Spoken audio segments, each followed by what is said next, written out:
జమ్మూ కాశ్మీర్లో పర్యాటకుల మీద జరిగిన ఉగ్రవాద దాడిని ఖండిస్తూ మృతులకు సంతాపం తెలియజేస్తూ ఉప ముఖ్యమంత్రి జనసేన అధినేత పవన్ కళ్యాణ్ 3 రోజుల సంతాప దినాలు పిలుపుతో కొత్తపేట నియోజకవర్గ జనసేన పార్టీ తరపున నేడు 2వ రోజు రావులపాలెం సెంటర్లో నిరసన తెలుపుతూ మౌన దీక్ష చేపట్టారు. బాధితుల కుటుంబ సభ్యులకు ప్రగాఢ సానుభూతిని తెలుపుతూ దేశం మొత్తం ఈ రోజున ఐక్యతను స్ఫూర్తిని ముందుకు తీసుకువెళ్లాల్సిన బాధ్యతను గుర్తు చేసుకుంటూ ఈ రోజు ఈ కార్యక్రమం చేస్తున్నట్టు తెలిపారు. కార్యక్రమంలో నాయకులు కార్యకర్తలు పాల్గొన్నారు. మన వాళ్ళకి సంఘీభావంగా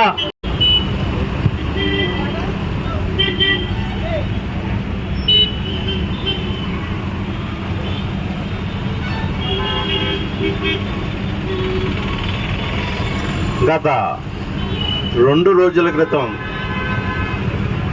జమ్మూ కాశ్మీర్లో పహల్గామ్ అనే ప్రదేశంలో మన భారతదేశం నుంచి పర్యాటకులుగా వెళ్ళినటువంటి కొంతమందిని, అంటే ఇంచుమించు 26 మందిని తీవ్రవాదులు, టెర్రరిస్టులు ఎంతో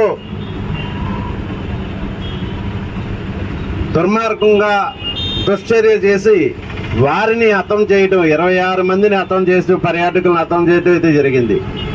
అయితే మన భారతదేశ సమగ్రతను, శాంతి పద్ధతులను విఘాతం కలిగించే విధంగా తీవ్రవాదులు అయితే దుశ్చర్య చేయటం, దాన్ని మన భారతీయులందరూ ముక్త కంఠంతో, ఏకకంఠంతో దీన్ని తీవ్రంగా మనం ఖండించడం అయితే జరిగింది. జనసేన పార్టీ అధ్యక్షులు పవన్ కళ్యాణ్ గారు అయితే ఎంతో కలత చెంది పర్యాటకుల మృతికి, వారి కుటుంబాలకి తీవ్ర సంతాపం వ్యక్తం చేస్తూ 3 రోజులు సంతాప దినాలు కూడా ప్రకటించడం జరిగింది.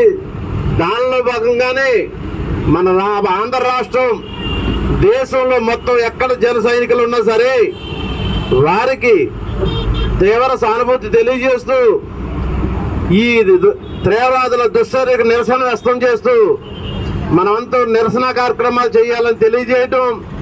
దానిలో భాగంగానే నిన్నటి రోజున ఎక్కడికక్కడ రాష్ట్రం అంతా కూడా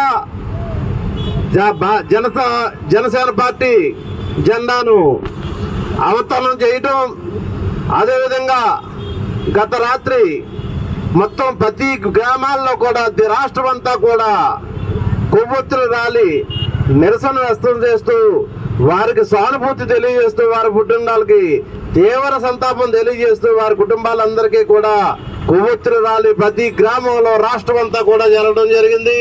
అదేవిధంగా ఈ రోజు కూడా రాష్ట్రంలో ఎక్కడికక్కడ నిరసన కార్యక్రమాలు తెలియజేయాలి, వారందరికీ నిరసన దీక్షలు చేయాలని చెప్పి తెలియజేస్తే ఈ రోజు కొత్తపేట నియోజకవర్గం రావులపాలెం మండలంలో ఈ నిరసన కార్యక్రమం పెట్టడం జరిగింది.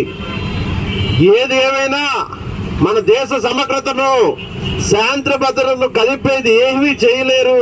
ఈ తీవ్రవాదులను హెచ్చరిస్తూ వారిని కూడా తీవ్రంగా ఖండిస్తూ రేపు భవిష్యత్తులో తీవ్రమైన మూల్యం చెల్లించుకుంటారు. మన మోడీ గారు కానీ దీని మీద చాలా తీవ్రంగా వారు తీసుకున్నారు.